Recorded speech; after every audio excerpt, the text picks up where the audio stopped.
আর দেরি না করেই নেক্সট ভিডিওতে চলে আসলাম। এটা হলো কোলা বিচে চলে এসেছি, সাউথ গোয়ার।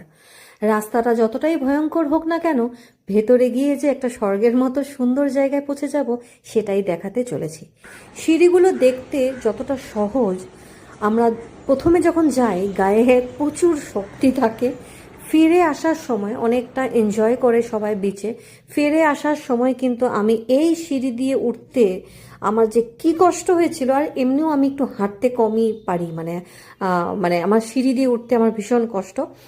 তো যাই হোক, যেতে তো নামতে সবারই ভালো লাগে, উঠতেই কষ্টকর, কারণ আমি তো খুব তাণ্ডব করি বিচে গিয়ে, তারপর আর সিঁড়ি দিয়ে ওঠার মতো ক্ষমতা আমার ছিল না।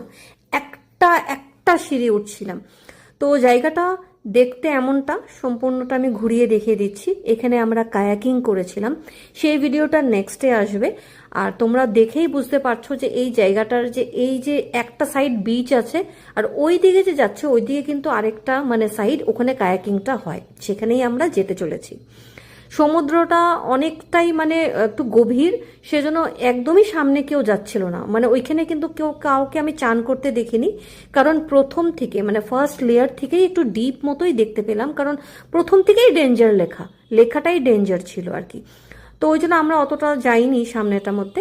আচ্ছা, ভদ্রলোক খুব চেষ্টা করছে এখানে কি করে বসবে, শিখিয়ে দিল কিভাবে বসবে।